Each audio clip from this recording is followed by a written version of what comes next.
जय गुरुदेव नाम किसका, जय गुरुदेव नाम किसका। ओ जीरी पिया को निज घट में को,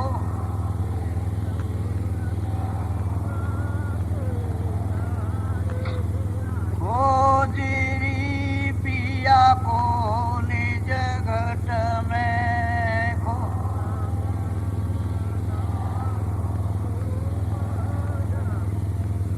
जो तुम पिया से मिलना चाहो, जो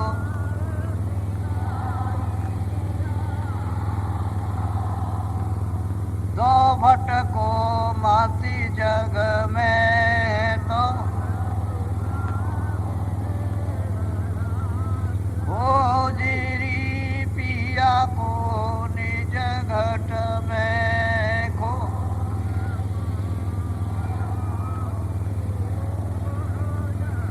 तीरथ भरत करम आचारा,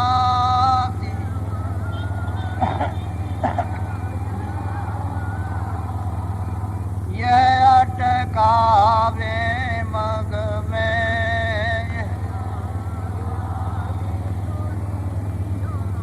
ओ जीरी पिया को निज घट में को।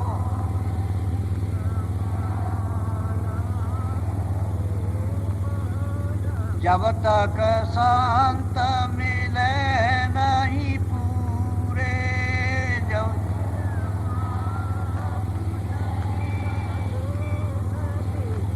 पड़े रहोगे अग में, ओ जीरी पिया को निज घट में को।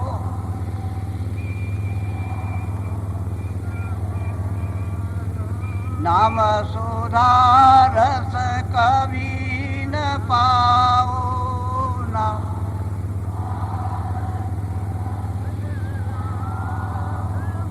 भटको जोनी खग में भटक, ओ जीरी पिया को निज घट में।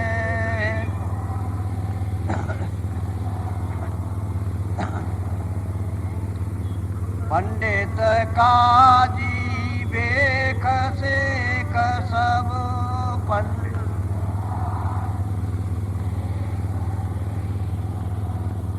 अटके रहे डग डग में, ओ जीरी पिया को निज घट में को।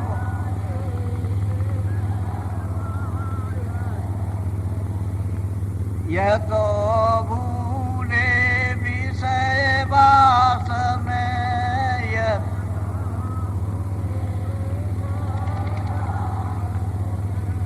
बर्मध से इनकी रग रग में बर्म,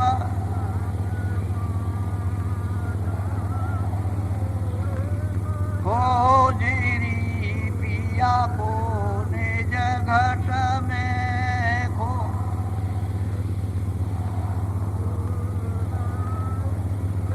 इनके संग पिया नहीं मिलना,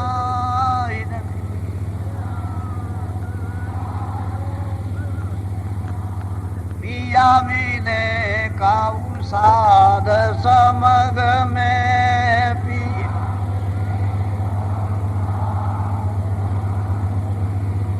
हो जीरी पिया को निज घट में को।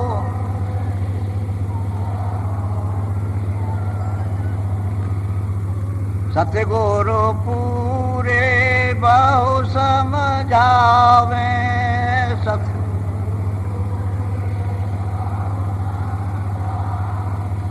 वो तो एक है अलग में,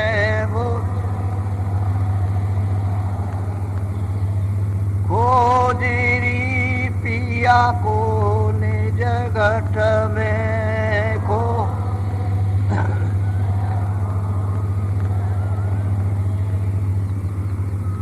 जय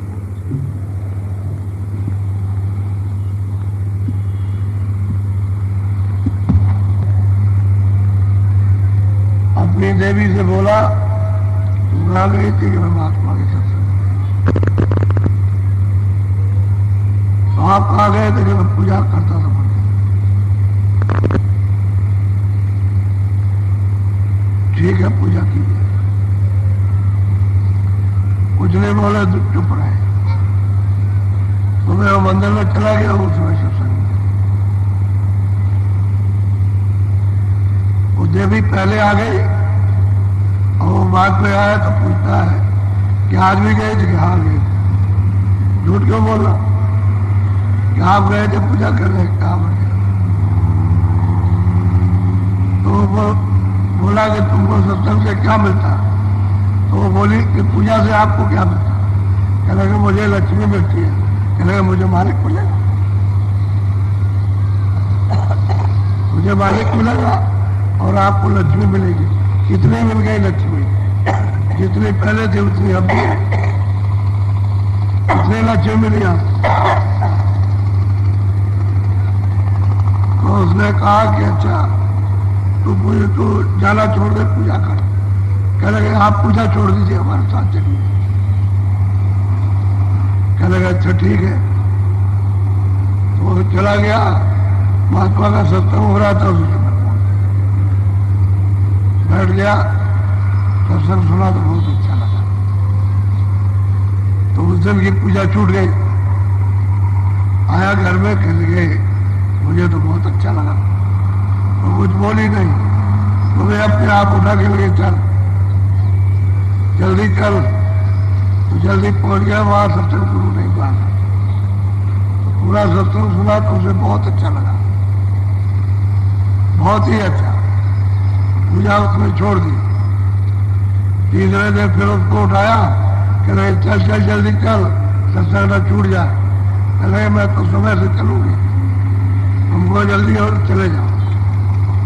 तो उसका इंतजार करता है साथी का। सत्संग सुना और भी अच्छा। 2-4 दिन सत्संग सुनने के बाद तब बोला, करेंगे अरे महाराज कृपा कर दीजिए, मुझे भी भजन का रास्ता बता दिया। कह लगे तू 2-4 दिन और ठहर जा और सुन ले। आता रहा 10-15 दिन बाद फिर बोला। कह लगे अब नहीं रहा जाता, अब रहा नहीं जाता, अब दया कर दीजिए, बता दीजिए। उन्होंने कहा अच्छा। रास्ता बता दिया, भजन करने लगा। और स्त्री से कहता है कि अरे लक्ष्मी तुमने मेरा जीवन बना दिया, नहीं तो मैं कहाँ चला जाता और मुझे ये शरीर नहीं मिलता भी, मैं तो धोखे में फंस गया।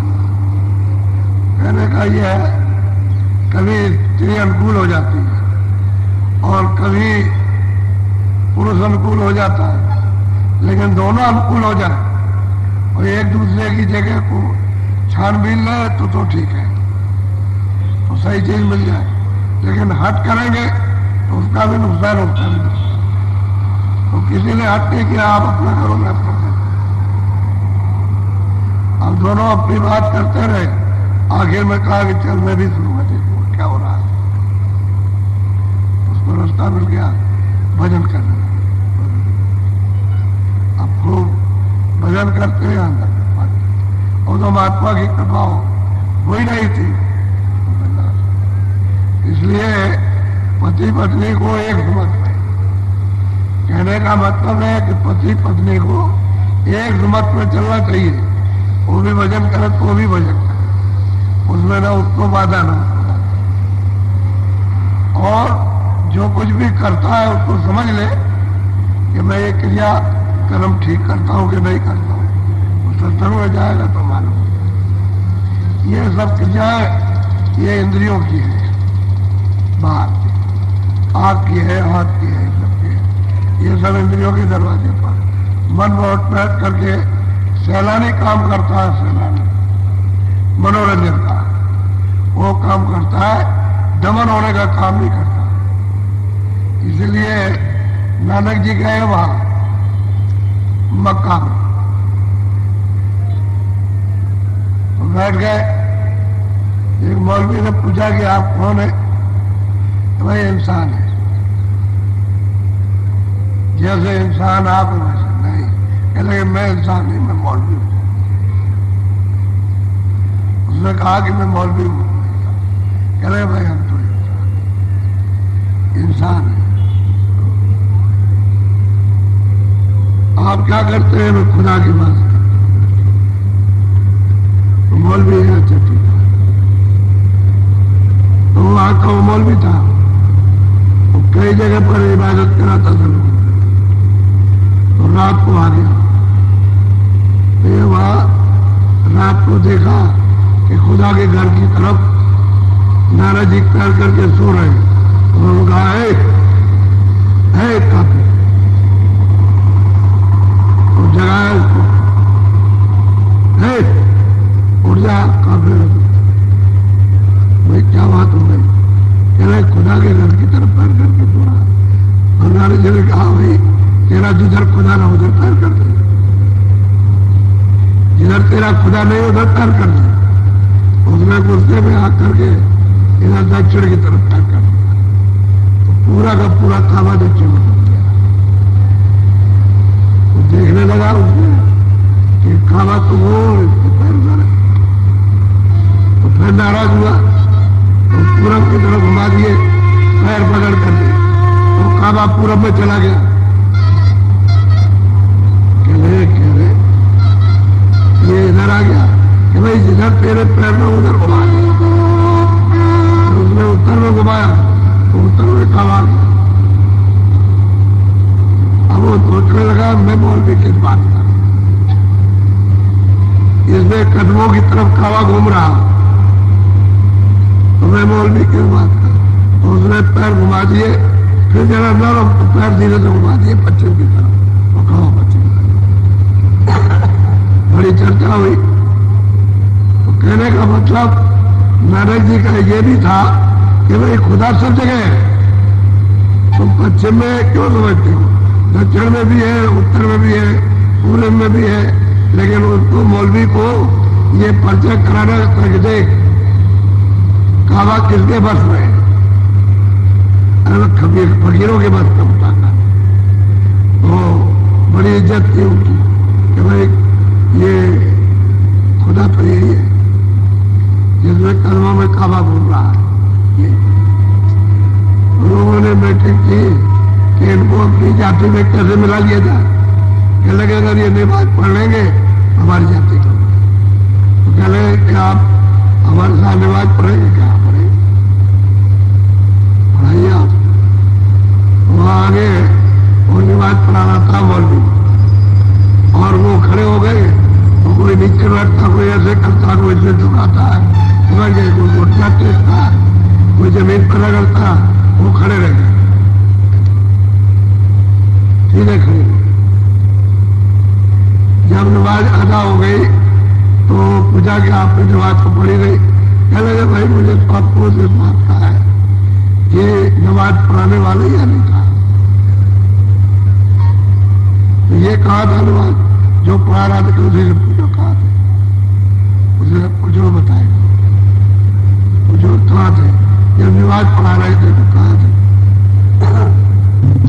वो ये नहीं था नमाज कैसे पढ़ो, पढ़ाने वाला हो तो मैं पढ़ू। तो उससे पूछा तो ये था, अरे भाई तू इंसानी जामत नहीं आता, लेकिन वो घोड़ी में बुगड़ा, घोड़ी जो बच्चा देने वाली थी तो वहां उसकी संभाल कर रहा था कि बच्चा दे रही है, तू कैसे बचाएगा? नमाज तो नहीं पढ़ रहा था, घोड़ी को याद कर रहा था और बच्चे से पूछो क्या बात। अब ये बड़ी जरूरत है, बहुत जरूरत। कहने का ये है कि जब हमने कह दिया कि भाई जैसे तुम इंसान वैसे हम भी है, तुम भी इंसान, मतलब ये है कि उसकी इबादत करो, हम भी करते हैं, तो तुम उसको कहते हो मौलवी। अगर सच्चे मौलवी होते तो घोड़ी के सवाल नहीं करते। तो कहने का ये है कि जानते ही नहीं कि महात्मा फकीर कहते थे।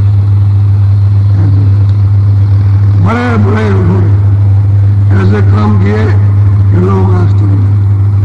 इधर चले गए आसाम में, उधर एक पेड़ था, एक बगीचा था, तो सेवकों को भूख लगी तो एक बार था, ये एक पेड़ के नीचे बैठे थे और वो एक बाग था, उसमें आम लगे थे। तो जाओ भाई, कहो कि हमको भूख लगी है, कुछ आम दे दो। तो कौन लगे हमारे वहां घूम रहे, वो पेड़ के नीचे बैठे, कह लगे तेरा गुरु हो तो वही आम पैदा क्यों नहीं कर लेता। तो लौट करके आए क्या आम तो कैसे कर दिया, कह लगे वो गुरु वही कर, वो ऊपर चढ़ करके ऐसे पेड़ ला दिया, तमाम आम गिर गए और सब बीन करके जो उनके साथ से रखते खा लगे और तमाम इकट्ठे कर लिए। तो जो आए उसको खिलाए, जो आए। तो बाग वालों ने सुना कि अरे भाई जिस पर कोई आम नहीं था उस पर हिला दिया, तमाम आम पके हुए पड़े हुए और तमाम लोग खा रहे। और भाग करके आए तो देखा तो आम का पेड़ था, आम का पेड़ नहीं था, हिला दिया फिर गिर गया, वो खाया। उन बगीचे वालों से भी खा के तुमने खाया। अरे कहने का महाराज माफ कीजिएगा, हम लोग मतलब ये शैतान थे, आपको समझा नहीं और आप सिद्ध पुरुष से चरणों में गिर पड़े। ऐसे बहुत से इन्हें दुनिया को बदलने के लिए उन्होंने काम किया, बहुत काम किया और लोगों को बदल दिया, सही रास्ते बता। इसी तरह से जब कोई महात्मा फकीर आता है तो बदलता है। लेकिन फिर भी एक बादशाह मिला, क्या लगे कौन है, कब कोई एक इंसान एक आदमी है, भाई किस जाति में हो, हमारी कोई जाति, कोई जाति, इंसान है आदमी, कोई जाति। अरे भाई मैं सच्ची बात करता हूँ, मैं तो इंसान। तो बहुत कुछ इधर उधर कहने लगा, बड़े वो और बड़े शैतान हो गया, तुमने माकूल जवाब नहीं दिया, बड़ी भद्दी बात करके लगा। मैं तो सच्ची बात कहता हूँ, इंसान मेरा जाति। उन्होंने पूछा अच्छा कौन है, कह वो बात था। अच्छा ये बता, जब तू पैदा हुआ था तब कौन था, तेरा नाम कहा के लिया, नाम तो बोला लड़का। तो फिर ये घर क्यों नहीं कहता कि मैं किसी नाम का, नाम तो रखा था, तब तेरा नाम पड़ा। तो मैंने वही बात कही, मैं किसी जात का नहीं, मैं तो एक इंसान है कहा। तो उनकी समझ में आ गई। अब इतने में अटकाव है यही कि पैदा होते हैं सब नंगे, वो कुछ नहीं होता, उनको कोई शर्म नहीं होती है किसी की, बच्चे बच्चे को सी की। और मतलब यह है कि जब उसको कपड़ा पहन के बताया जाता है तब शर्म भी जागती है, समझे ना। और वे जात के जगह में ब्राह्मण अगर बच्चे को ब्राह्मणी पैदा करे आते लिया और कोई उसको उठा ले जाए, चाहे मुसलमान हो कोई भी हो, तो वो तो मतलब एक उसकी कहना, उसमें एक इंसान है और वो चला जाए कि नहीं मेरी जात, तो इसकी कोई जात। तुमने अपनी सुविधा के लिए जात बनाई है, उसको समझना चाहिए। ऐसे ही तुम क्या लेकर के आए, फकीर कहते हैं कि कुछ जब हम आए थे तो हम कुछ नहीं जानते थे, कोई मसला नहीं, क्या है ये आती है, देख नहीं सकते थे, समझ नहीं सकते थे, सुन नहीं सकते थे, पहचान नहीं सकते थे। आए थे तो हम कहते नादान थे, पागल थे। तो सही बात है, जब आते हो तो पागल होते, तो जब जाने लगे तो पागल कर। कितना भी लोग बोलते रहे कि भाई सुन लो, मैं कहता हूँ जब तुम लोग देख लो, समझ पूछ रहे, पागल हो गया। ना वो बोल सकता है, ना सुन सकता है, ना देख, और कुछ भी चिल्लाते रहो, कुछ समझ, पागल हो गया। जैसे बच्चा बोल ऐसे जाते रहो, कोई चीज नहीं पहचान, ये नहीं कह सकते घर में सामान रखा है, ये तो जो अवस्था आने की वही अवस्था अचेत अवस्था आने की अचेत है। तो सही बात यह है कि जाने में कुछ नहीं आने। एक आदमी जाना था, जब वो आया था तो माँ के पेट में तैयार हुआ, बाहर आया और जब जाने लगा तो सबके सामने छूट गया। किसका नाम रखा था ये जाने, ये तो आपने गाड़ दिया जला दिया। तो महात्मा सच्ची बात करते हैं, वो झूठी कोई बात नहीं करते, लेकिन समझ में नहीं आता। और जब तक आप सत्य नहीं सुनोगे तब तक कोई बात नहीं। सोच समझ करके कदम, और महात्माओं के यहाँ जब कभी जा चुके उनके यहाँ दबे, वो एक स्थान ऐसा है जो आपको लाभ देगा, आत्म कल्याण वही तो होगा। दूसरे निजामुद्दीन से फांसी दिल्ली में रख दे, एक अपना थोड़ा सा बनाया तो वही एक बात आया कि ये जो तुम्हारा पैगाम होता हमको पसंद नहीं, तुम्हें हमको इंसानियत का और खुदाइयत का पैगाम देते, हम तो कोई बात नहीं, हमको ये पसंद नहीं। तो आपको कोई चीज नहीं पसंद है तो मैं क्या करूं? आपको जो आप करते हो मुझे पसंद नहीं। जब आप कहते हो खुदा जो तुम याद करते हो और खुदा के बारे में मुझको पसंद है, तो मुझे आपका काम पसंद है। तो कह लगे आप छोड़ दीजिए, नहीं हम आपका कत्ल कर देंगे। अरे कह लगे कत्ल क्या, हम तो कत्ल किए हुए, हम तो मरे हुए, हमारा कत्ल क्या करो, हमारी तो मौत की, मौत के बाहर बैठे। हाँ वो कत्ल अतल को नहीं डरते, उन्होंने साफ कहा। कह लगे कि हम अभी आपको माफ करते हैं। अरे तुम क्या माफ करोगे, तुम खुद ही जाने वाले। सच्ची बात कहने, सच्ची बात कहने में पागल आदमी का हमारे ऊपर कहने की अच्छी बात, मैं अभी आता हूँ बात। तो मुरीदों ने कहा कि वो अभी बाहर से आएगा, वो आपका कत्ल करेगा, अरे तुम हो जाना, तुम जाओ, तो हमारे मुरीद नहीं हो, क्या हमारे बारे में मत कुछ कत्ल हो जाएगा, हो जाएगा। हम उनके यहाँ तो कत्ल से नहीं डरते, हम तो मौत के बाहर बैठे। जब मौत का कफन फैलिया तो बाहर हो गए, और मौत हमारे पास क्या करेगी? बस वो जब आया तो लोगों ने सूचना दी कि उसका बड़ा भारी जश्न मनाया जा रहा है, उसका बड़ा सम्मान किया जा रहा, बड़ा भारी बनाया। और उसके नीचे मतलब कि बहुत सिंहासन, वहां उसके बैठने के लिए उसको ले आए। जैसे ही खड़ा हुआ ऊपर से गिर गया और गिरा, बस खोपड़ी में लगा, बैठते हुए एक सेकंड भी नहीं लगे, मर गया, खत्म। और मुरीद जब वो दिल्ली आ गया तो डर के भाग गए कि हमारा भी कत्ल हो जाएगा। तो वो तो अपने कत्ल के लिए भगे, उनके कत्ल के लिए नहीं। उसको कहा कि भाई हम तो कत्ल से बाहर। तो बस उसके बाद वो भाग गए छोड़कर। जब सुना कि वो तो खत्म हो गया तो भूल जाए, अरे कहते जाओ, तुमसे हमने कहा था कि तुम पहले भी मेरे मुरीद रही, अब भी नहीं हो, जाओ जाओ। तो कहने का यह है कि फकीर सच्ची बात है, उसे तो खुदा से फुर्सत नहीं, वो तो मालिक को याद करता, उसे क्या डरता, उसको क्या डरता है। इसलिए एक स्थान ऐसा होता है जहाँ सदा नमन जान में अनजान में करते रहना चाहिए, तो उससे लाभ कहीं ना कहीं हो जाएगा, जाता आता रहेगा। सर मैं यह आप लोग सुन सुनो अच्छी तरह से, और सब मोटे शब्द है जो सबके अंदर प्रवेश हो गए। ये कोई ऐसे शब्द नहीं है जो आप किसी शब्द को समझ नहीं सकते हो।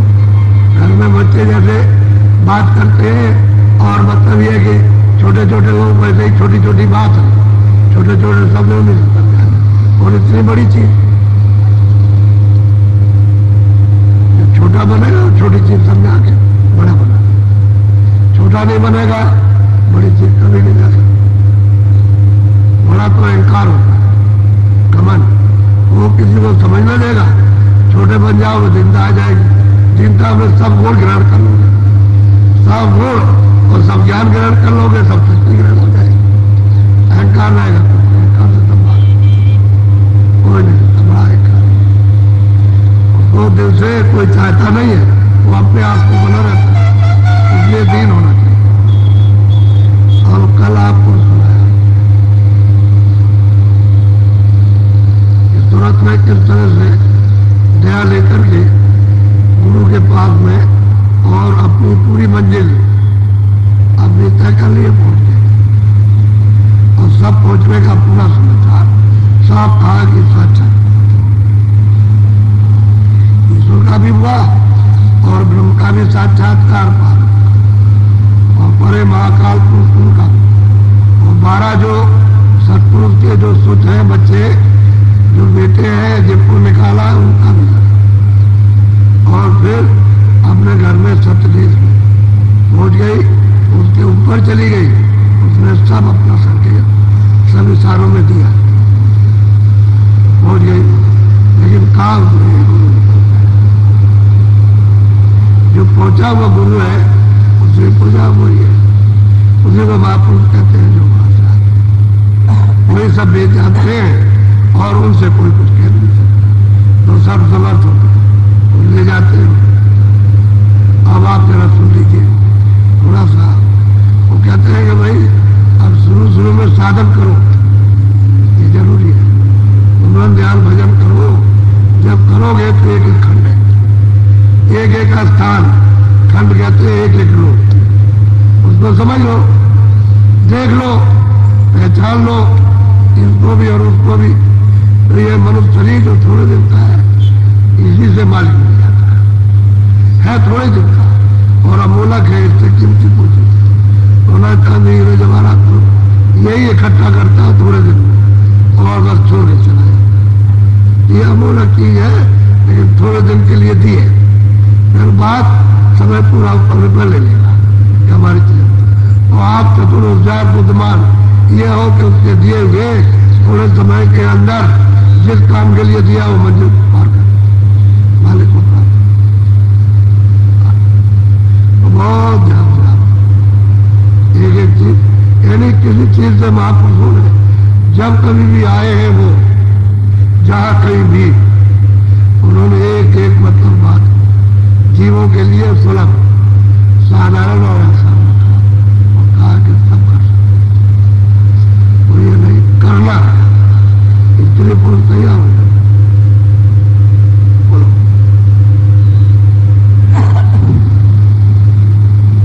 सोनेरी सखी थोड़ी देर बताऊं, प्रथम स्थान खोल कर कहेंगे सूरज मैं तुझे भेद भी बताता हूं और प्रथम स्थान को यहां से ले जाकर के खुल के दिखाऊंगा।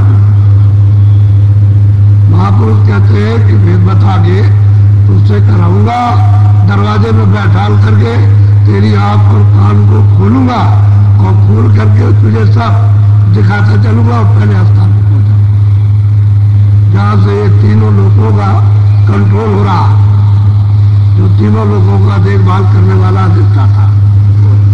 एक मृतलोक है और एक अन्यलोक स्वर्ग है और उसका जो लोग है वो सोच। ये तीनों लोगों के मालिक जिनको ईश्वर और खुदा और गाड़ कहते हैं। मैं इनके बारे में तुझे बताता हूँ कैसे इनके पास पहुंचेंगे, खुल करके और खुल के दिखाऊंगा।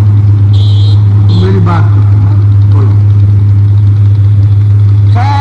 कमल धर नाम सुनाऊं, ज्योति निरंजन वास लगाऊं। सहकल कमल स्थान का नाम है और ज्योति स्वरूप है। सहकल कमल स्थान है और ज्योति स्वरूप है और नाम होता है। उस स्थान पर ये निवास करते, वास का मतलब निवास, बैठे जैसे कहाँ बैठे ये वो स्थान में बैठे थे। तो इसका नाम क्या है कि लगेगी सहकल कमल नाम है और मतलब ये ज्योति स्वरूप है। नाम उनका उस शरीर का नाम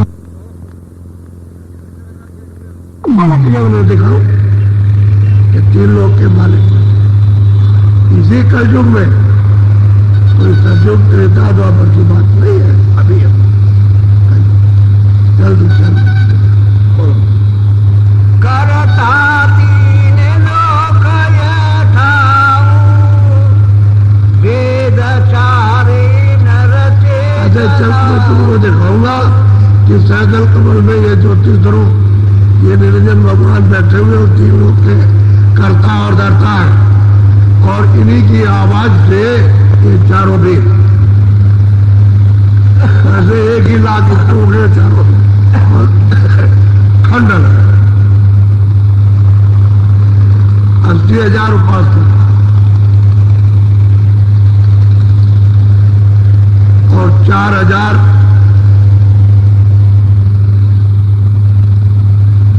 80,000 उपासना कांड और 16,000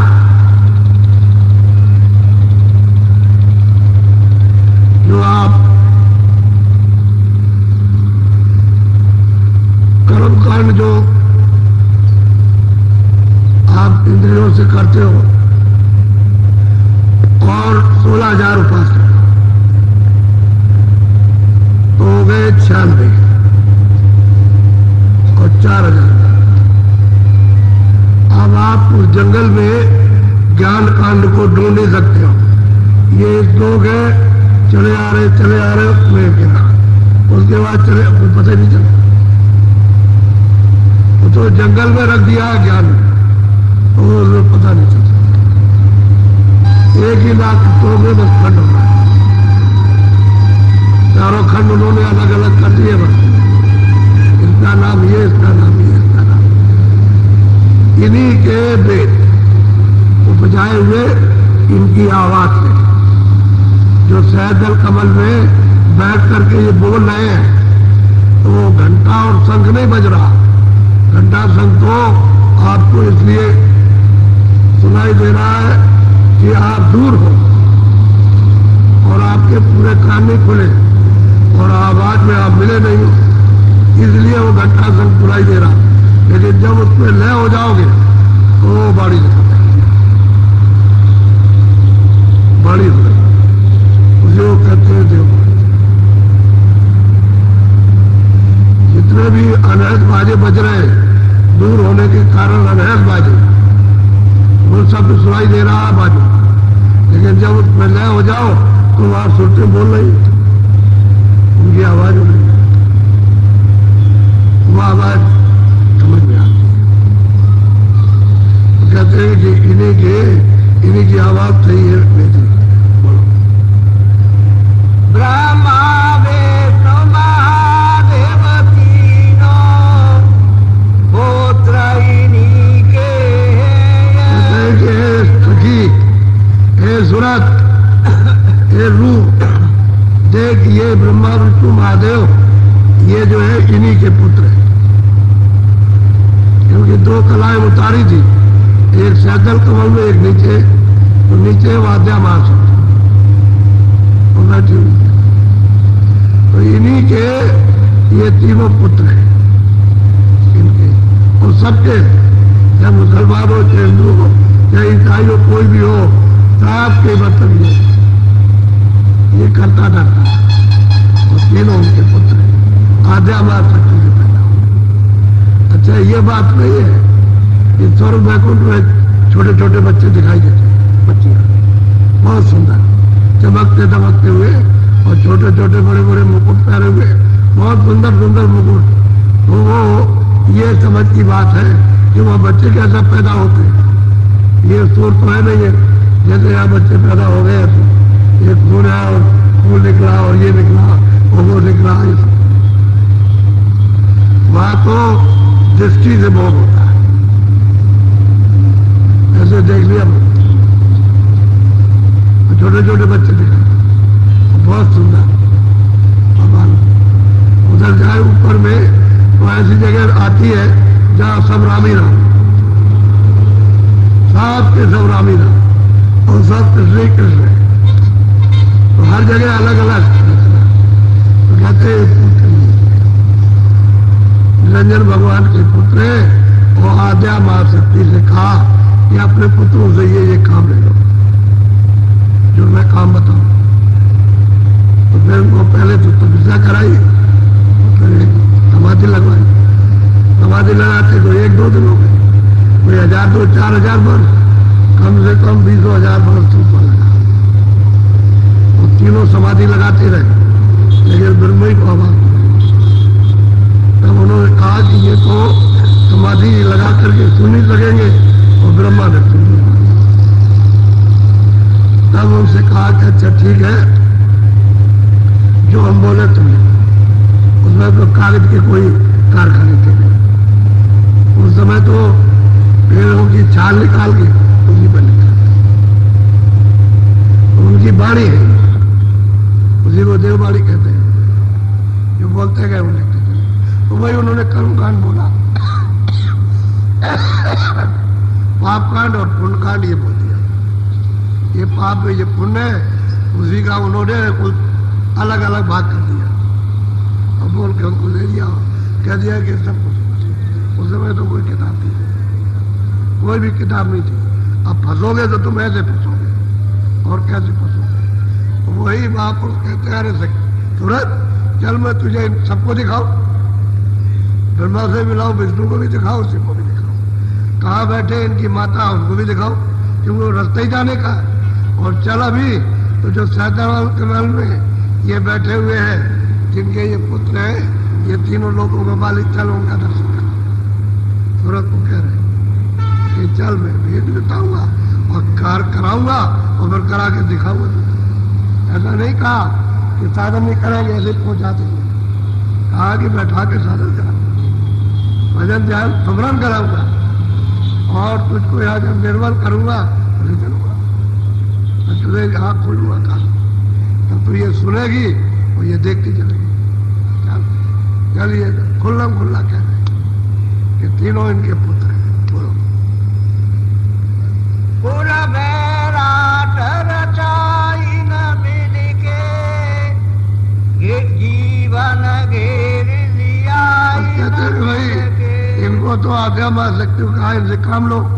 तो कुल बैराट की रचना इन्होंने की, ये सब रचना इन्होंने सब काटा। उसको आज्ञा मार शक्ति को तो सब उसको दे दिया। अब इनसे मतलब ये कहा कि तुम ये मसाला मिला कर तैयार करो। तो ब्रह्मा का काम है बनाने, ये बनाते, बना के उसमें सूरत को बंद कर दे, और विष्णु उसका पालन करते। और जब समय पूरा हो जाएगा तो शिव जी संहार कर। यदि तुम्हारे शरीर को तो उनका बड़ा वैसा रूप एकदम से, मतलब उनके जमदूत ऐसे भयंकर, मतलब ये है कि अगर देख लो तो खून का पानी हो जाए, तो मतलब प्रकाश कर। कुल बैराट मिलकर के आद्या महाशक्ति की अनुमति से इन सब तीनों को लड़ते। और निरंजन भगवान ने ये कहा कि देखो ये मेरा भेद में जाने, ये सब काम छोड़ देंगे, कोई काम नहीं। मेरा बात जान गए, ये कोई काम नहीं करेंगे, पर छोड़ देंगे, इसलिए ये न आगे पाएंगे।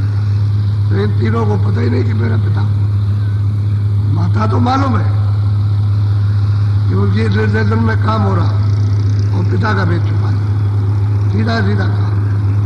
तो ये बताओ कि जब इन्हीं को पता नहीं है कि ऊपर में 3 लोग का मालिक कहाँ है, जो इनका पिता है, तो आपको क्या कराएंगे? आपको क्या कराएंगे? ये खुद ही नहीं बात बोलो।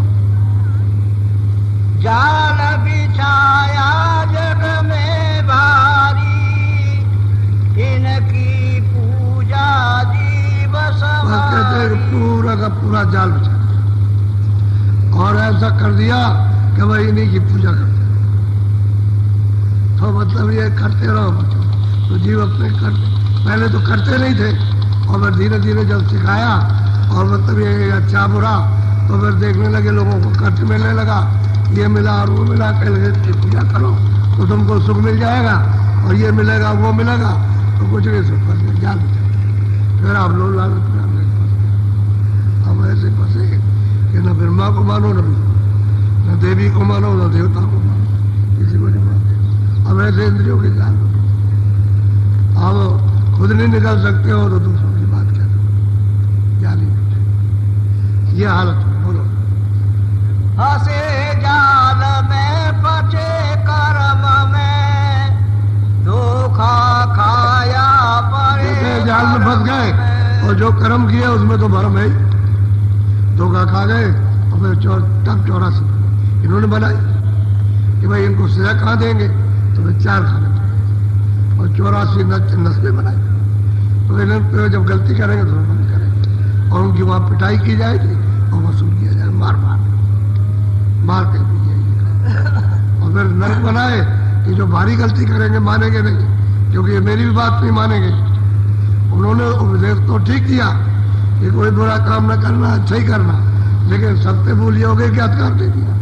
अधिकार न देते तो ये काम नहीं करते, तो अधिकार दे दिया तो नरक बनाए, फिर उनको नरक वहां मतलब तरह यात्रा देना, वहां तो 1 सेकंड नहीं आ रहा तो जाते। अब अपने वो ये नहीं कहते तुम लोग लालच क्यों वापस, अरे सीधे रास्ते में निकल चलो। जब आपको ये मनुष्य शरीर दिया निकलने के लिए, भजन करने के लिए, तो वो भजन क्यों नहीं करते, तो निकल जाओ, फंसने का भजन करते। ये भजन इंद्रियों का, इसमें फंस जाओ तो निकल नहीं सकते। बोलो।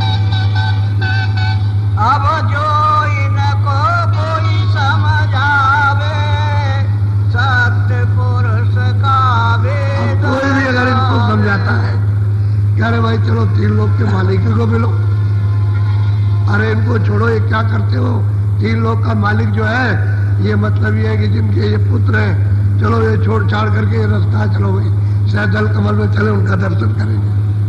और ज्योतिष स्वरूप है, मुसलमानों से कहो तो नहीं मानते, हिंदुओं से को नहीं मानते, और उनसे कहो ईसाइयों से तो वो नहीं मानते। समझ गए कि चलो भाई 3 लोग का, उस घाट का, उस खुदा का, चलो भगवान का दर्शन करो, तो मानते लड़ाई करते क्या हमारे देव निंदा क्या कर रहे, ये तो कह रहे तुम उनके पास चलो, चलो ब्रह्मा के पास उनका भी दर्शन, विष्णु का भी दर्शन, शिव का दर्शन, आद्या महाशक्ति का दर्शन, और इन सबका मालिक है, चलो उसका दर्शन। अरे उसकी बात तो छोड़ो ब्रह्म की, और पार में इन्हीं का दर्शन करो, चलो कुछ अलग मानते। किसी के सामने कह दीजिए, वो तो सत्संग सुना करके इनको धीरे से मोड़ा जाता है, नहीं सीधी बात कह दीजिए, एक भी माने, ये मानने वाले ये हालत है। अब आप क्या, अब यहाँ ये हो गया कि पूजा पत्री से छूट गई, कत्ल होगा, चलो जो मिल जाओ कत्ल करो, बकरी भेड़ा गाय बैल सुअर गधा सबको मारो एक तरफ। अब ये होने लगा, अब यहाँ बुद्धि आ गई, तो बताइए फिर ऐसे मनुष्य कहीं कोई था, ये आदमी के काम, आदमी का काम तो दया का काम था, रक्षा करना, कि आपकी कोई भी सरला गति में या निकट में रहे उसकी हिफाजत करो, इंसानों का एक दूसरे के साथ प्रेम करना, सेवा करना, एक दूसरे की सेवा कराना। बोलो। तो नहीं माने झगड़ा ठाने, पक्षपात कर कहते हैं कि पक्षपात करते हैं, कह रहे हम तो उसको मानते हैं, हम उसको नहीं मानेंगे, हम ईश्वर कुछ नहीं जानते, कि हमको खुदा उदा की जरूरत नहीं है, हम तो पश्चिम वाले खुदा को मानते हैं। वो कहता हम पूर्व वाले भगवान को मानते हैं, झगड़ा चाहते हैं और पास ये सुन ले, कोई बात सुन कर ले, हकीकत वास्तविकता सुन ले, बोले दूर है। अरे पास तो समझ में आ जाए, ये पूजा उन्हीं के करा रहे, तुम चलो तो उनके पास, दरवाजा तो वही से जाने का है, ये जब खुलेगा तो यही पहले मिलेंगे, इन्हीं का दर्शन होगा। सबसे पहले ब्रह्मा विष्णु महादेव आद्या मां से तब आप निरंजन के पास जाओगे, इन्हीं का दर्शन होगा, तो उनके पास चलो तो यही कहते हम तो उस काबा को मानते हैं जो पश्चिम में रेगिस्तान में, और खुदा उदा को नहीं मानते, वही खुदा, तो कोई कुछ कहता नहीं।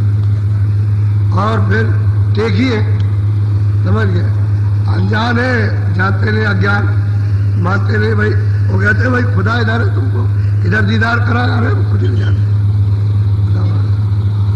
ये झगड़ा। बोलो। मुसलमान भी झगड़ते हैं, हिंदू भी झगड़ते हैं। ये सब ठग खुल कर जतलाऊं, ये नहीं माने तुमको समझाऊं। वो कहते हैं देखो भाई, जो तुम में भूल डाल दे और मालिक का भजन न करने दे, उस रास्ते पर चल करके उनका दर्शन दीदार न होने दे, उसी को ठग कहते हो क्या? तुम्हारे समय को, मनुष्य को जो नष्ट कर दे और काम में न ले जीवात्मा के कल्याण के लिए, उसी का नाम तो ठग है। साफ साफ कहते हैं ठग है। तुम्हारे समय पर चला जाएगा तब तक बुढ़ापा आ जाएगा, कुछ नहीं कर सकते। खुल करके बताते हैं। इसलिए महात्माओं की बात को सुनो सबकी, जो तुम्हारी समझ में बैठ जाए वो करना चाहिए। सुन लो पहले सबकी सुनना चाहिए।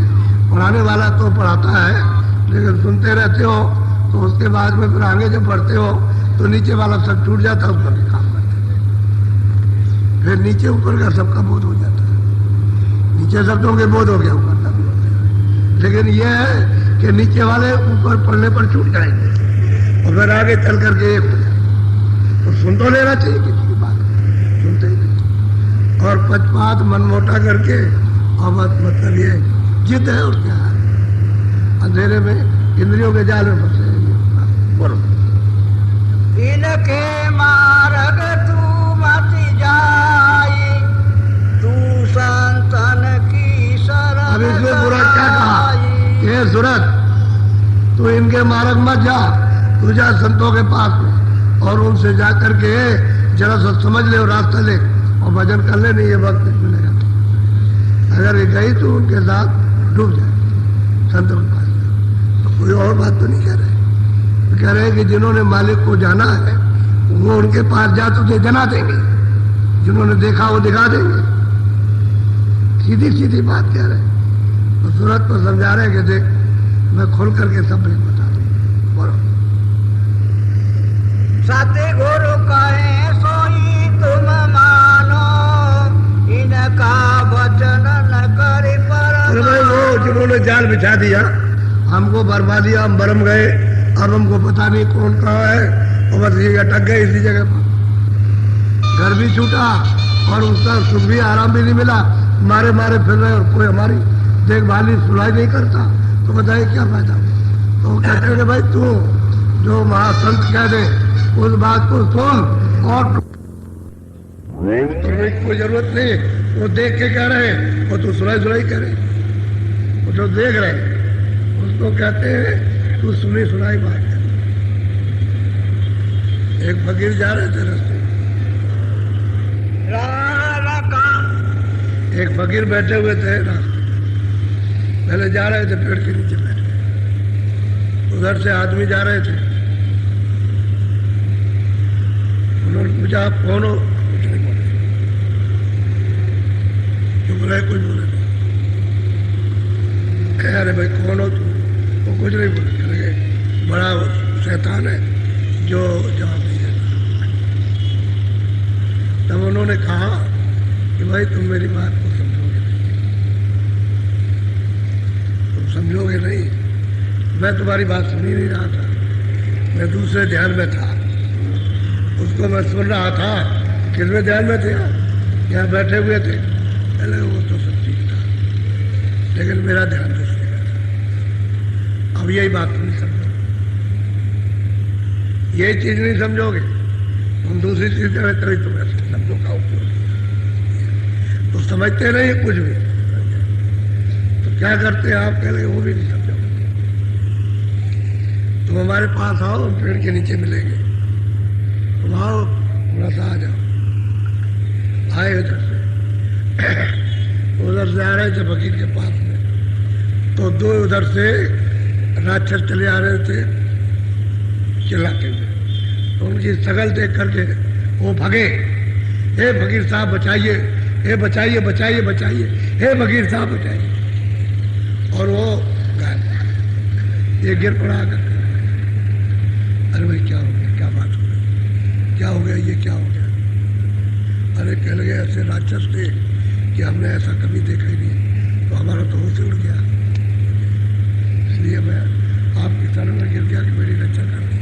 चला ठीक ठीक है, कुछ बोलेंगे नहीं, हम नहीं बोलेंगे, लोग इतने में होश उड़ गया, इतने ही में ठीक हो गए।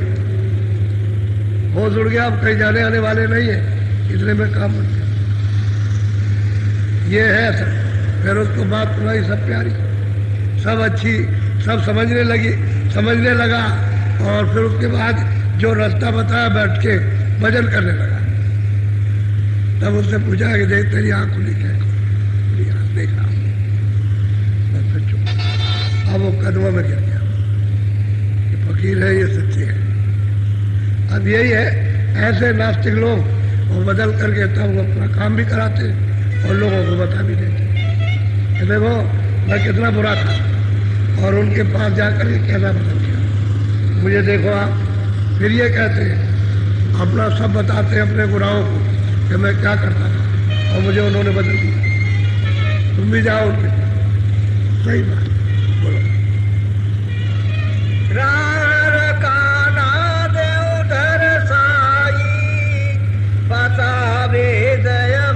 अब वो कहते हैं आओ आओ, मैं रास्ते का तुमको बता दूं कि यहाँ से रास्ता चलता है और तुमको रास्ते पर चला दूंगा। आओ आओ, सब उसका निशान रास्ते का निशान भी बताऊंगा, कहाँ क्या मिलेगा और क्या तुम देखोगे वहाँ, और कौन सी आवाज आएगी और कैसा कैसा आनंद मिलेगा तुमको, सब बताऊंगा। तुम आओ, बुला रहे। अब जो चाहेंगे आ जाए, आवाज टेर रहे, आवाज लगा रहा हो, बोलो। मन और सूरत जमाओ तिल पर घेर घुमर घट। क्या करो देखो, अपनी आंख बंद करो दोनों, ये और ये दरवाजा है अंदर। यहाँ तरफ बैठी हुई, इसके चारों तरफ मन। तो क्या मन को यही रोके रहो, इसको इंद्रियों के घाट पर मत उतरने दो। और सामने देखो, तिल दिखाई देगा छोटा सा, बस उसको घेर करके वहीं रखो ताकि दृष्टि एकाग्र हो जाए, एक जगह ऐसे ठहर जाए। जैसे ही दृष्टि ठहरी वैसे दरवाजा खुल जाए। वो बता रहे, आओ आओ बता दो।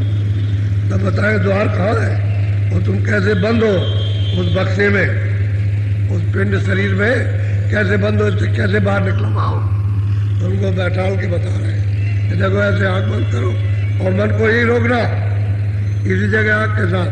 और सामने देखो, देखो सामने तिल दिखाई देगा, गिरती रोकती दिखाई, उसी पर गिरती रोके रहना। आओ, वो बताते हैं रास्ते का भी, ऐसा नहीं है, करा के बताया ताकि साधक को ये मालूम हो क्या मैंने किया है। ऐसे अगर ऐसे आंख बंद करके पहुंचा दे तो कोई नहीं ये समझेगा साधन किया जाता है। ऐसे नहीं, उसको अब वो बात अलग है कि कृपा उनकी हो जाए, वो सुलभ अलग है, लेकिन कराया कि यहाँ बैठो जाए और बैठ के ऐसे और कहते मन को यहाँ रोके रहो आके और सामने रोको, दृष्टि को एकाग्र करो, बस वो तिल दिखाई देगा, उसी पर रोके रहना, बस वो रोके रोके। जैसे ही दरवाजा खुला उधर का दिखाई देगा, क्योंकि आप तो बंद हो ना, जब बंद हो तो दरवाजा खुलेगा, फाटक के अंदर बंद हो, दरवाजा खुलेगा तो दिखाई देगा बाहर। ये सूरत तो निकलेगा नहीं, वो वहाँ है भी नहीं है, न ये चांद है, वो तो अद्भुत रोशनी है, अद्भुत। कहते आओ हम तुमको बताए, बोलो। निरखो खिड़की देखो चौका, चित्त लगाओ राखो। कहते हैं कि देखो खिड़की को देखो दीप्ति, उस पर लगाए रहो बराबर एक टक होकर के, और जैसे ही खिड़की खुलेगी चौक आएगा, प्रकाश एकदम से चौक, बहुत बड़ा चौक, सामने ही चौक है बहुत बड़ा। आप तो उसको अगर देखोगे तो ये कहोगे इतना बड़ा संसार है, ये सारा विश्व इतना बड़ा नहीं, इतना बड़ा चौक है। कहते हैं वहां चित्त को वहां रोक लेना, मन को वहां, अब उसको जरा सा थोड़ा सा रस लेने दो, वही रोको, उसमें खड़े हो जाओ, बोलो। पचरंगी फुलवारी निरखो दीपदान घट भीतर। कहते हैं कि पचरंगी फुलवारी यानी 5 रंगों के बड़े बड़े बगीचे, सुंदर सुंदर, जो एक कतार में निशान लगाओ तो जरा भी पकड़ी बार नहीं होगी, सब एक ले। ऐसे सुंदर सुंदर 5 रंगों के फूल, ऐसे सुंदर बगीचे, रमणीकदार चमकते हुए मत ऐसे, और इतने सुहावने और इतना लुभाने वाले कि दिल को लुभाने को करना, खींच ले अपनी तरफ। देखो, और देखते देखते सब इधर देखते जाओ, देखते रहो, और ऐसे जब देखते रहोगे तब देखोगे तो मतलब ये है कि कैसे उठाओगे तो देखोगे दूर तक है, वो सामने कहते हैं वो दीप दीपक चल रहा है, बहुत दूर है, दिखाई दे रहा है। उस रोशनी को देख करके फिर ये रोशनी को भूल जाओ, जहाँ खड़े होकर देख रहे थे वो आकर्षण खिंचाव है, अपनी तरफ खींचती है, तो उसी पर लक्ष्य हो जाएगा, चौक जरूर मिलेगा, जो भी जाएगा उसे चौक मिलेगा। और भी बहुत चीजें मिलेंगी, पचरंगी फुलवारी नहीं है, और भी कुछ है बीच में, लेकिन यह है कि वो देखो दिखाई देगा, बोलो।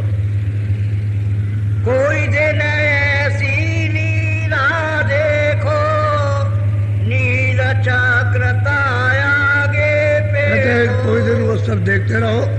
रोज गोस्वामी महाराज कहते हैं रामायण में कि मैं रोज जाता था, रोज देखता था, रोज उधर देखता था, वो तमाम अंड की रचना क्या है, पिंड की रचना क्या है, ये सब वहाँ देखता था।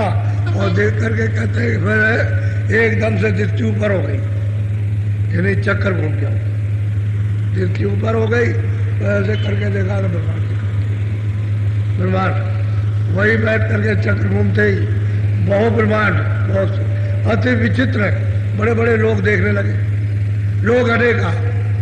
अब वो गलत तो है नहीं, जो उसमें लिखा रामायण में एक अक्षर गलत है। बहुत लोग अति विचित्र है, और रचना अमित एक लेगा, अद्भुत अद्भुत रचना वहाँ दिखाई देती है, जैसे ही चक्र घूमा हो, ऊपर को दिखती हुई वो दिखाई देगा। पहले सामने जब देखोगे चौक मिलेगा, चारों तरफ खड़े होकर के दरवाजा खुलते सब यहाँ का भी दिखाई देता है, मृत लोग भी दिखाई देता है, ऐसा नहीं है ये क्या है। तो ऐसी ऊंची मंजिल है, वहां से सब दिखाई देता है, सब वो सब समेट करके वैसे आ जाए सामने थी, आँख के सामने हो जाएगा। ये नहीं है क्या, ये आँख तय नहीं है, इसलिए वो बहुत दूर है, अब वो आँख को दिव्य आँख है, ज्ञान चक्षु है तीसरा नहीं, सामने ये सब चीजें सामने। और कहते हैं कि रोज देखो, आओ जाओ रोज देखो, बैठक बनाओ, बाग बगीचे पचरंगी बहुत सुंदर सुंदर खिले हुए, बस सामने जब देखोगे तो नील चक्र है, यानी बिल्कुल ऐसे घूम रहा है, उसी को जब देखोगे तो दृष्टि ऐसे घूमेगी, उसी के साथ घूम जाएगी फिर से। तो तभी तो ये सब घूम रहा है, पूरा का पूरा मंडल घूम रहा है, ये सूरज चांद सितारे जमीन सब घूम रहे हैं, ऐसे घूमते हैं, स्वर्ग वैकुंठ सब घूम रहे हैं। और ईश्वर जिस पर बैठे हैं शायद दलवत वो भी घूम रहा है इस तरह से, ऐसे चक्कर मार रहा है, और ऊपर में जितने भी मंडल है सब ऐसे घूम रहे हैं इस तरह से, ऐसे चक्कर मार रहे। आपको ये तो कुछ पता है पूरा का पूरा। यहाँ तो मतलब धीरे धीरे मालूम हो रहा, वहाँ तो बहुत तेज रफ्तार है, मशीन भी इतना नहीं घूम सकती, ऐसे घूमना। तो ये बिल्कुल ठीक कहा कि नील चक्र जब जैसे ऊपर जाएगा, बोलो। बिरे प्रेम भरता को फोड़ो, ज्योत निहारो। अब ये ऐसा है चक्र कि वहाँ बिरे जाए जाती है, फिर बहुत रोने लगता है, रोता है, आंसू बहाता है, किसी को दिखाएगा नहीं, अंदर अंदर रोएगा, और उसके कपड़े भीगने लगते हैं, रोते रोते। तो कहते हैं ज्योत ज्ञान, तब वो ज्योत सामने स्थिर हो जाएगी, फिर दिखाएगी, फिर उसका पूरा रूप साक्षात्कार कैसा है, रेसे रेसे दिखाई देते। दल कमल में 3 लोग के बाल बैठे हुए सब दिखाई देते हैं। उसी को गोस्वामी महाराज ये मोह विलोक राम को सुनाएगा। यानी मैंने उनको देखा और मुझको देख करके बहुत ही खुश हो गए। लोगों में घंटा बज रहा है, यहाँ भी बज रहा, तुम्हारे यहाँ कानों तक आ रहा आपकी आवाज, लेकिन गंदगी के कारण पहचानने में नहीं आती। जब कान में मैल हो जाए ना तो बाहर का सब बर्र बर्र करता, बुर्र इस तरह करता। वो क्या कह तो रहा है लेकिन वो आवाज बन रहा कुछ भी। तो गंदगी के कारण कुछ भी सब नहीं सब। और जब गंदगी हट जाएगी तो घंटा संग यही बज रहा है 24 घंटे। रोटी बनाओ, कागज पे लिखो तो रोटी बना रहे तो रोटी बना रहे तो उसको देखते रहो। दफ्तर में काम करो तो कागज सफेद हो जाएगा, सब उसको देखते रहो। यही बैठ करके कहते हैं खूब बज रहा, उसको संभाल के पकड़ो तो बिल्कुल नजदीक वहीं जहां से बज रहा वहीं पहुंचोगे तो उसका पूरा सच। और फिर वो दरवाजा खोल देगा, जाओ उधर चले जाओ, उधर पीछे की तरफ उधर जाओ, उधर में चले जाओ, दरवाजा दे देगा। बोलो। यह पहला स्थान बताया सतगुरु पूरे वरण। कहते भाई ये जो राज है, रास्ता है, जो मत है, जो वेद है, वो तो पूरे बात होता है। जब तक पूरा नहीं मिलेगा तब तक पूरा उसकी जरूरत है।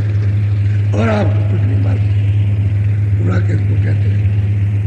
इसलिए पूरे के लिए कहा है कि कलयुग में जब पूरे महात्मा आ रहे हैं तो उनकी खोज तलाश करें, मिल जाएगा। ये पहला स्थान है। अब यही ईश्वर विराजमान है बैठे हुए, इनका प्रश्न है, इस तरह से दर्शन दीदार उनकी कृपा से किया और दूसरी मंजिल पर चलेगी तो दूसरे ब्रह्म को प्राप्त करेगी। तो वे मंजिल पर पहुंचाएंगे, उसको दिखाएंगे वहां की लीला, वहां के। ये तो उन्होंने खाली संकेत दे दिया, लीला तो बहुत है, रचना बहुत है। ये तो कुछ नहीं, ये तो जरा भी एक कण भी कुछ नहीं कहा, बहुत रचना। यहाँ से आंखों से और वहां तक पहुंचने में सब रचना ही रचना तो है। तो कुछ नहीं कहा क्योंकि रचना क्या कहे। जब आपको वहां जाना है उसके ऊपर तो उसको क्या बताए, सीधा चलो, रास्ते से चलो, रचना में क्या रखा हुआ, इशारा कर देगा, उसी से जानकारी हो जाएगी कि नहीं बहुत कुछ। नहीं तो वहां तो मतलब ये रचना ही रचना है। वहां कोई ऐसी मिट्टी तो है नहीं कि भाई चलो ये मिट्टी है, पानी है, इस तरह का ही है। ये वो तो सब गुलशन, सब चमकते चमकते आंखों के ऊपर ही तो हो जाता है। अंधेरे में बैठे हुए विश्वास नहीं आता, तो कुछ कराते हैं बात, भाई इसको करो।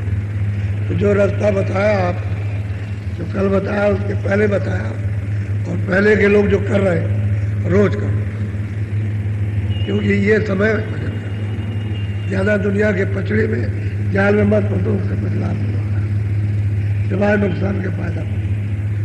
और उतना ही काम करने का अपना मतलब ये है कि वो रखो कि जितना अपने शरीर का और बच्चों का ये सब अच्छी तरह गुजारा होता है।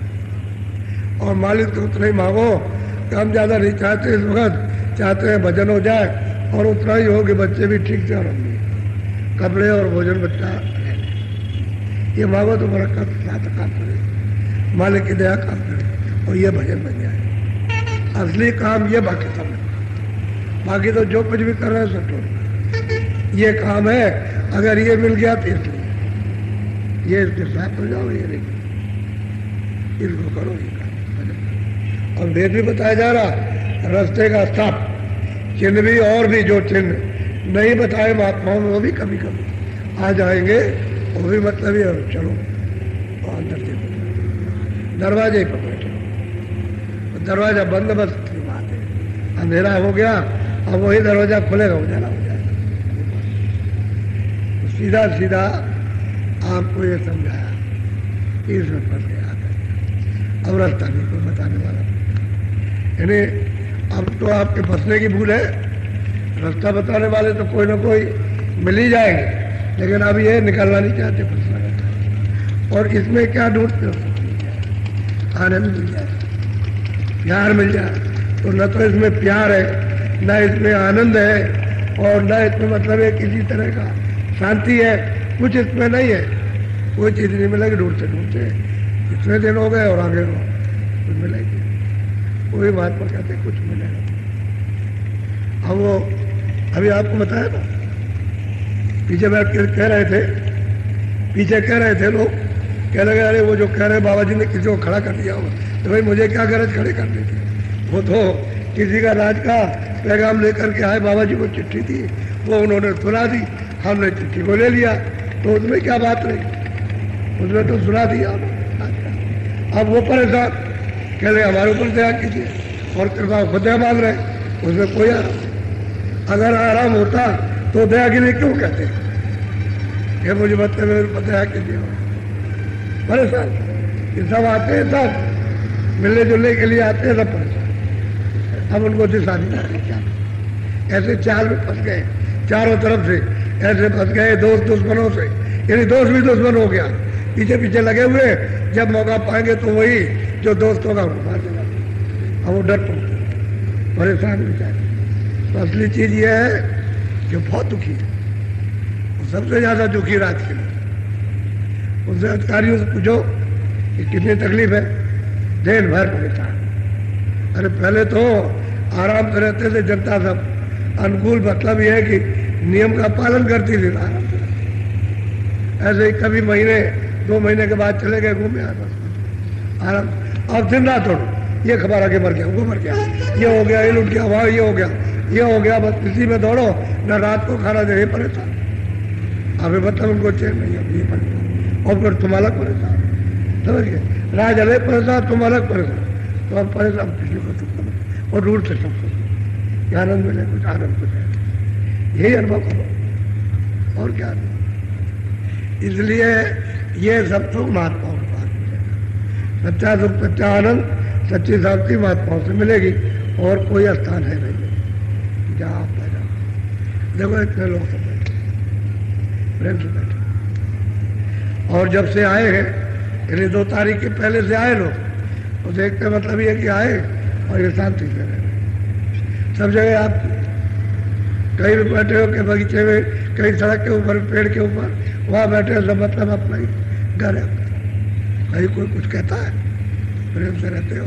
और शाम को सत्संग सुना, कोई कान में उंगली डाले हुए कान में, ऐसे रास्ते में लेटा दिया, ऐसे बंद किए हुए कान में, ऊपर कपड़ा डाल दिया, बंद किए हुए, कोई लेट के भजन कर रहा, कोई बैठ के कर रहा, कोई पेड़ के नीचे, कोई बैठा हुआ ऐसे, कोई बनावटी में कर रहा। जो जिसको जहाँ मौका मिल गया, समझ आ गई थी कर लोगे, और समझ नहीं आई तो कुछ नहीं, ऊपर से नीचे तक सब दुख। ये सुख का रास्ता ही है जो आपको बता रहा। अच्छा, मैं ये कहना चाहता हूँ, अधिकारी कर्मचारी अच्छी बात सुन, मुझे तो जरूरत जमीन की है, क्योंकि अब के भंडारे में बहुत लोग आ रहे हैं, अभी सबको मालूम है, बहुत आएंगे, तो इनके बैठने के, हम किसी की एक इंच जमीन नहीं चाहते, कोई मतलब हम मुफ्त लेना नहीं चाहते। जो आएगा कहेगा कि हमारी जमीन है, और ये कागज सरकारी दिखाएगा तो हम उससे मोल भाव करते हैं, और इनसे कहते हैं कि देखो जमीन ले रही है, पैसे ला इकट्ठे कर लिया और जमीन उसमें तुम रहो, और जो लोग साथ आएंगे सब रहे। सीधा काम है, इसमें टेढ़ा मेढ़ा कुछ नहीं। और लोग यह कहते हैं बाबा जी जमीन किसी की नहीं, हम किसी की जमीन नहीं, हमको कोई आदमी कागज दिखा दे, उसका ले आए, हमारा ले जाए, कोई आ जाए, कोई अदना आदमी चला जाए, इंसाफ कर दे, मैं फौरन उससे हट जाऊंगा।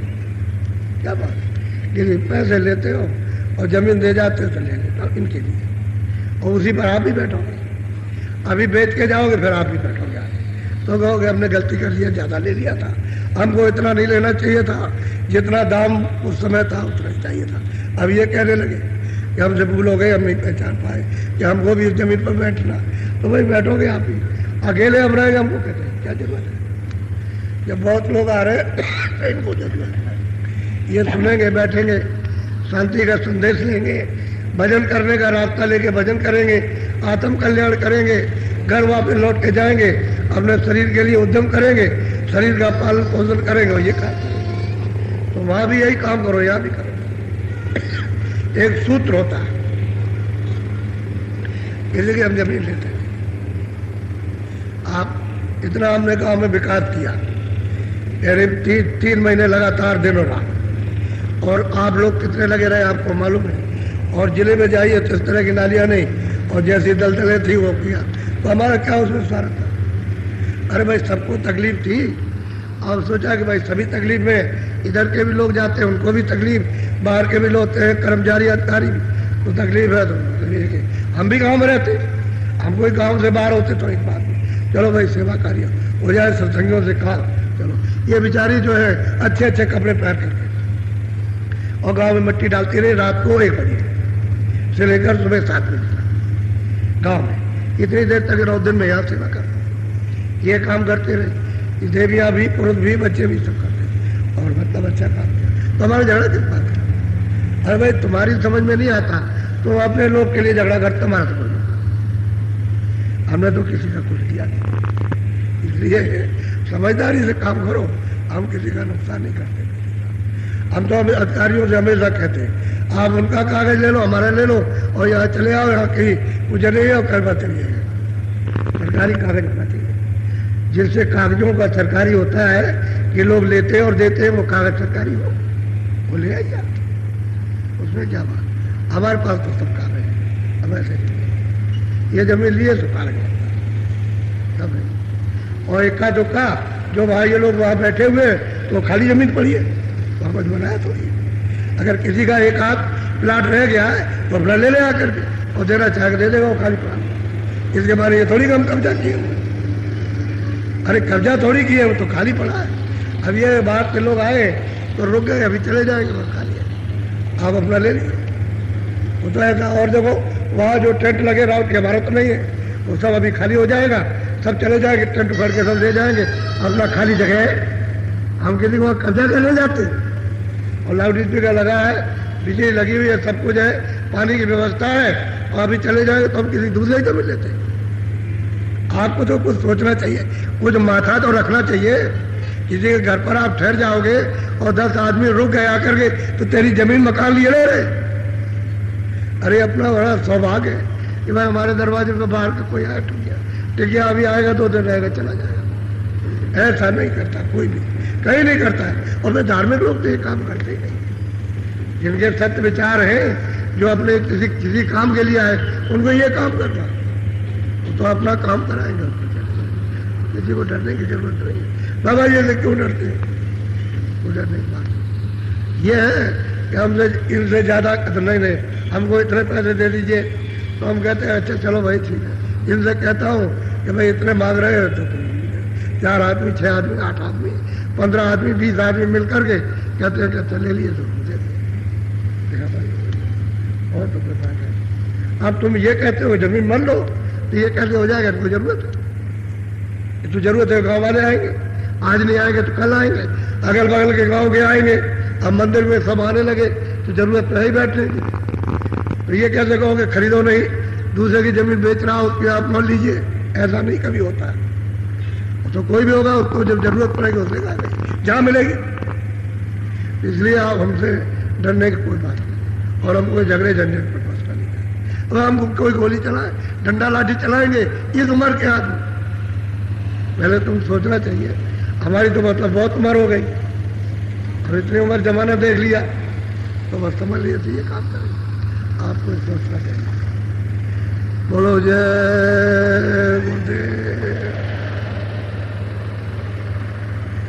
जय गुरुदेव।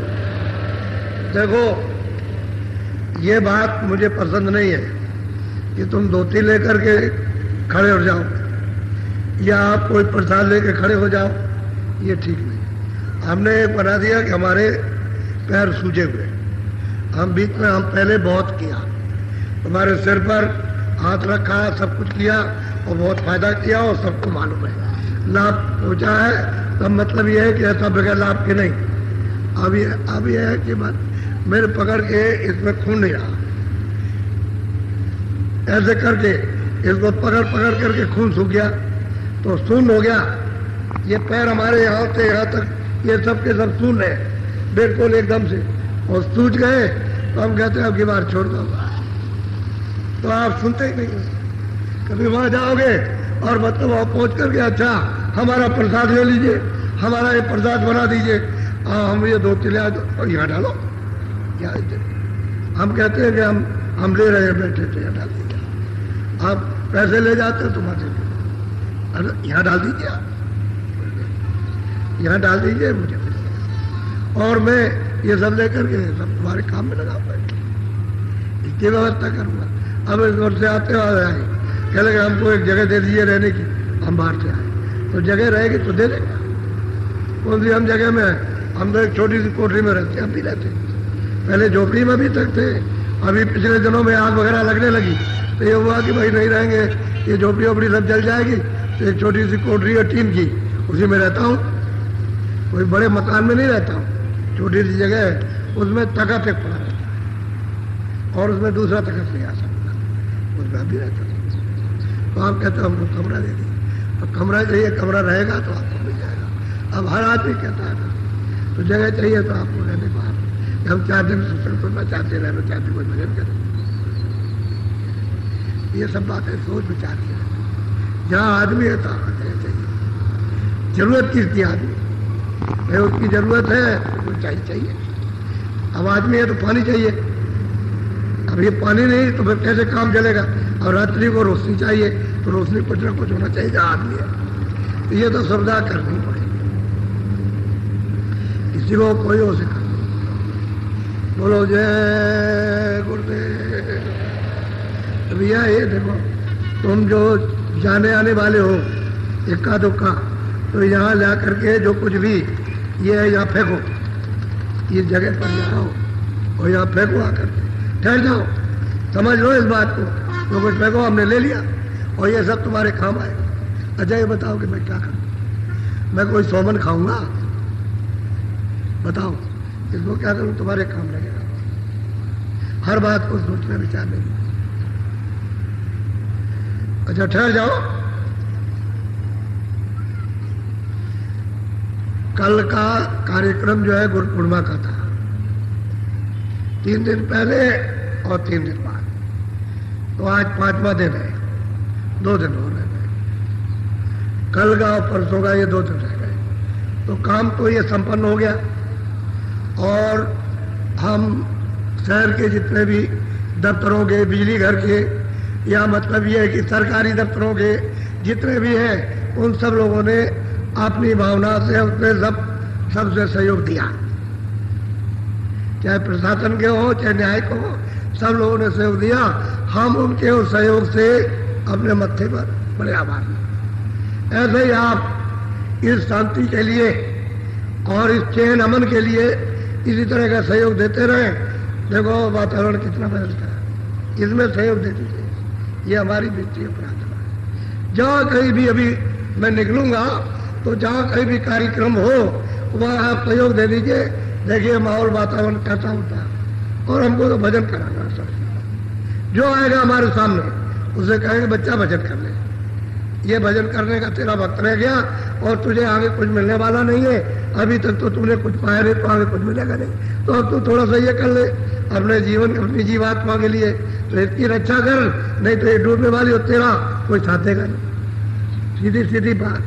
तो पूर्णिमा तक, कल तक ये बंधन था कि मैं जाऊंगा कहीं नहीं। मैं तो थोड़ा सा इस मंदिर के चिन्ह को बना दूं, स्वामी जी महाराज गुरु महाराज ने मतलब यह है कि जो दया कृपा की थी तो उनका ये चिन्ह उसमें लग गया था, नहीं तो ये पड़ा रहता। अगर मैं रुकता नहीं तो ये सब का सब पड़ा रहता। और हमारे प्रेमियों ने जो भी है उन्होंने बहुत सहयोग दिया, बहुत सेवा की, हर प्रकार से, यानी सर्वांग से सेवा की है, तन से भी की, मन से भी की और धन से भी की है, सब तरह से सेवा की है। तो देखिए ये हो गया। अब हमारा जो है व्रत टूट गया। जब हम मौसम देखेंगे तो हम फौरन लोगों को बता देंगे कि इधर से जा रहे हैं। तो आप लोग फिर अपना अपना जगह जगह इंतजाम अपना कर लीजिए और मैं संदेश सुनाता जाऊँ। अब ये आगे भंडारा आएगा बीच में, कोई पर्व नहीं पड़ेगा, भंडारा आएगा अगम सुधी 10वीं को दिसंबर में, बस वो पड़ेगा बीच में। अब आप ठहरो, तुम सुन लो पहले, ये जल्दीबाजी क्यों करते? वो छूट जाएगा तो तुम रह जाओगे। देखो ये भूत वाले आए और बीमारी वाले, तो तुमको जो बता दिया जाए ये खा लो वो खा लो, तो तुम्हारा उसी में लाभ हो जाए। तो तुम कहते हो क्या, कह रहे हमने तो ये सब दवाई, वो तो दवाई तुमने खाए लेकिन बात तुमने काट दी है, तुमको जो बताया जाए वो करो। भूत वाले आते हैं कि महाराज भूत है, तो हम उनसे कहते हैं कि हम तुमको ये बता देते ये कर लेना, ये एक आदमी 2 आदमी छोड़ रखे कि यहाँ बैठ जाना, तो हम उनको बता दें घर में करना तो छोड़ देंगे। हम कोई जादू टोना नहीं करते या हम उनको भगाते नहीं है, उनके भोजन की व्यवस्था करा देते हैं, तुम लोग करो और ऐसे हाथ जोड़ करके भाई ये हमसे गलती हो गई, भूल, जो कुछ भी अर्जा कर्जा लिया दिया हो तो माफ करो, ये भोजन कर लो। तुमको तकलीफ है, कुछ नहीं खा सकते, ये भोजन है, इसको कर लो तो तुमको छोड़ जाएगी। अब तुम वो बात तो समझते नहीं, और मेरे पीछे एकदम दबदबा मार की, तो जो मुंह से कहता हूं वो मानोगे कि आप अपनी मर्जी से। इनको ध्यान में रखो। बोलो जय गुरुदेव। अच्छा ठहर जाओ, सुन लो। जिनको आज नहीं जाना किसी को, या जो यहाँ पर अपनी अपनी जो कुछ भी सेवा फेंक चुके, वो तो चले जाओ टेंटों में और वहां जाकर के थोड़ा सा कुछ बच्चों को नाश्ता वास्ता कराना, उसके बाद जो मौका मिले थोड़ा भजन करना, थोड़ा सा वहां जब मौका मिले तब, ताकि ये लोग आ जाए तो ये लोग बेचारे जो कोई जाना चाहेगा इक्का दुक्का तो वो भी अपनी सेवा कर लेगा, और मैं तब तक यहाँ बैठा हूँ। खड़े हो जाओ सब, खड़े हो जाओ, आप खड़े हो।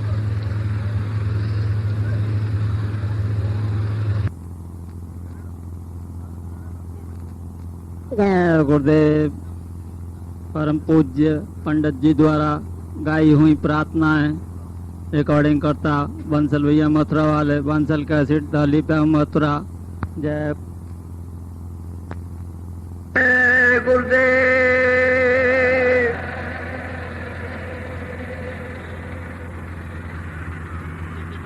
जय गुरुदेव।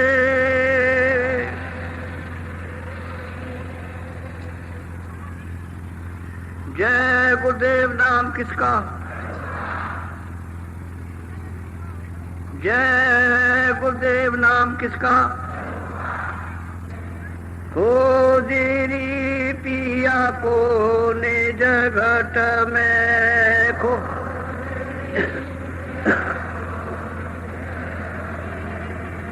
जो तुम पिया से मिलना चाहो, जो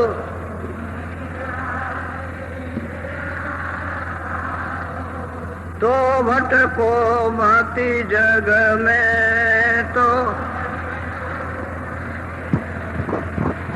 हो जीरी पिया को निज घट में को,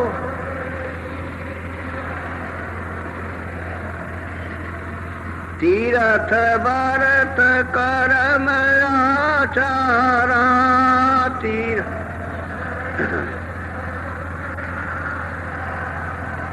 यह अटकावे मग में, खोजीरी पिया को निज घट में को,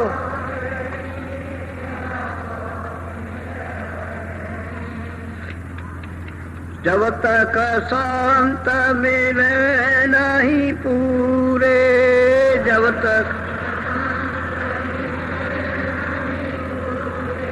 पड़े रहोगे अग में, खोजी पिया को निज घट में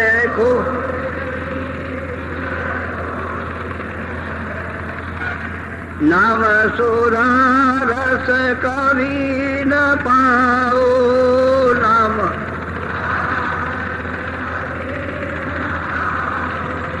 भटको जोनी खग में भटको, खोजी पिया को निज घट में खोज,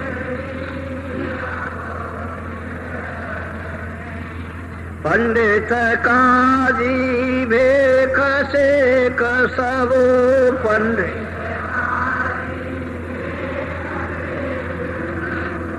अटकी रहे डग डग में अटकी,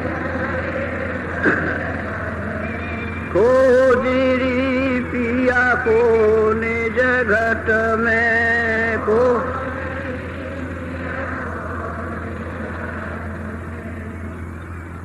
यह तो भूले विषय वास में, यह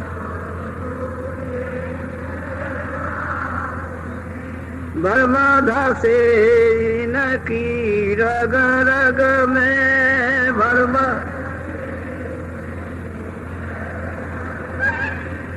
खोजी पिया को निज घट में को,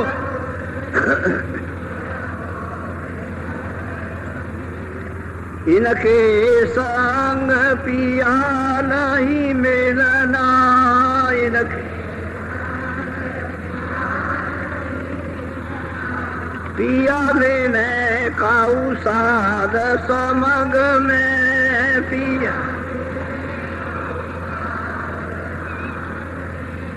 खोजी पिया को निज घट में,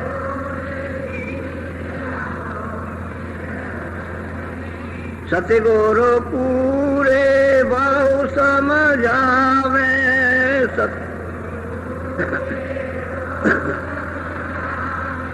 वो तो कहे अलग में वो, खोजी पिया को निज घट में को,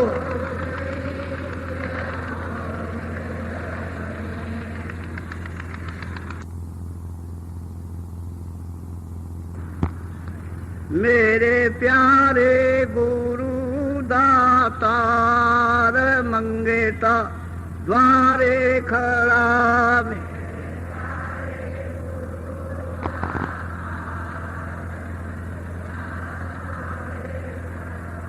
मेरे प्यारे गुरु दातार मंगेता द्वारे खड़ा में,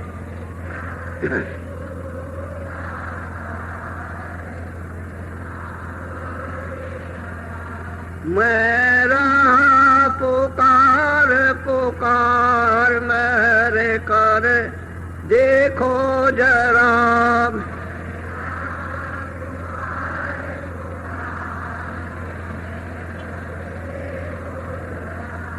मोहि दीजे भक्ति दान, काल दुख बहुत दिया,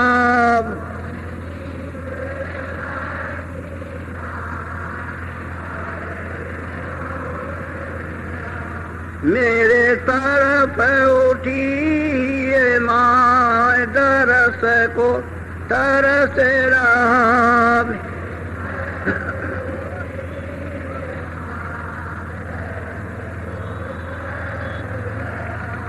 बरसाओ घटाया पार प्रेम रंग दीजे बाब,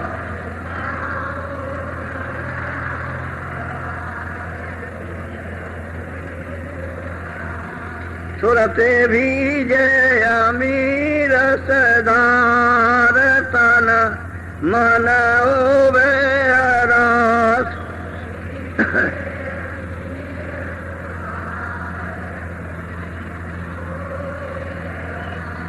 मेरा जीवन सुफल हो जाए तुम गुण गाऊं सदा,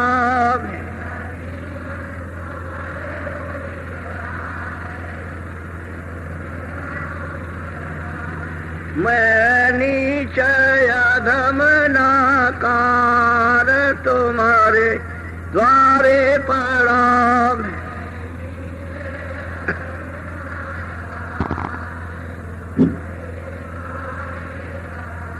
मेरी विनती सुनो धर प्यार घट उम गाओ दया में।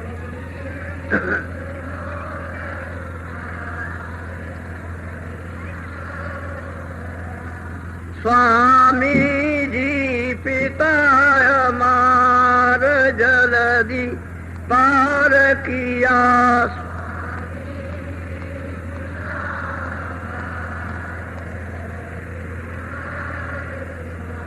मेरे प्यारे गुरु दातार मंगेता द्वारे खड़ा।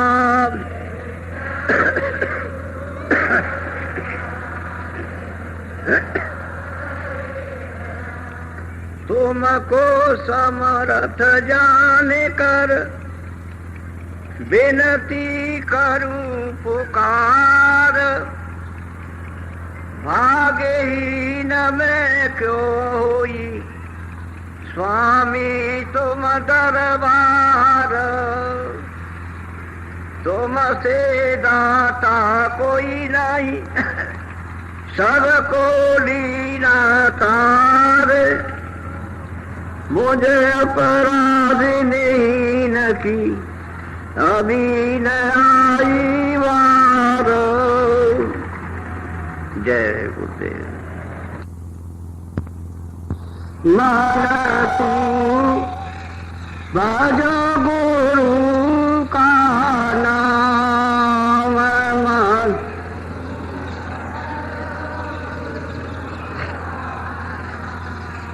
माना तू बाजो गुरु का नाम।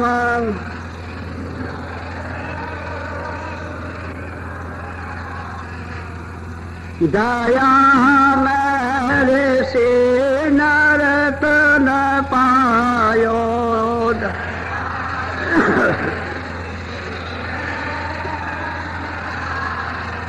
माति करनाय अभिमान।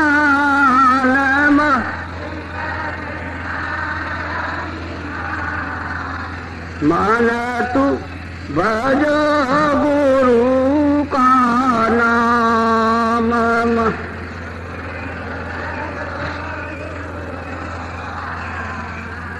एक दिन खाली पड़ा रहेगा।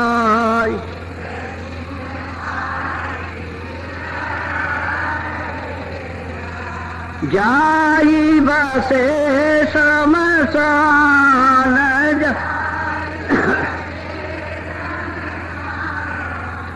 मान तू भजो गुरु का नाम।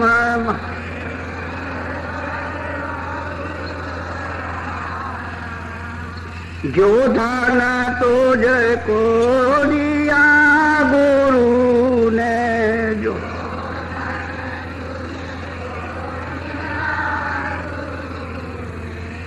इससे कर चुका मैं। मान तू भजो गुरु का नाम।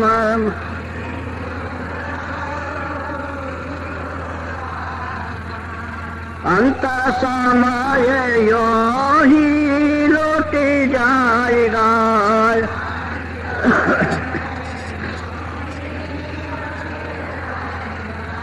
संग न जाई नाम।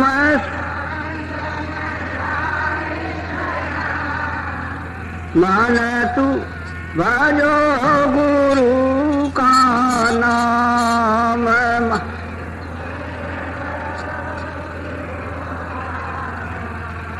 यह संसार रहने का सुपना।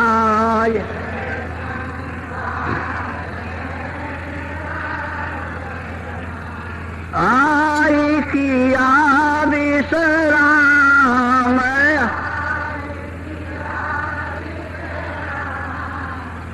मान तू भजो गुरु का नाम।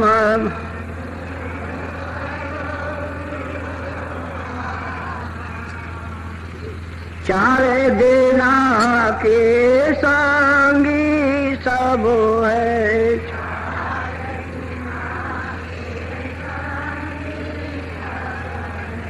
अंत न आवे काम।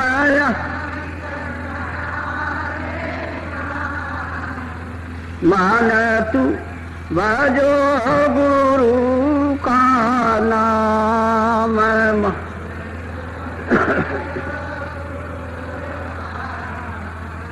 ताते चेते करो सत्संग तेता,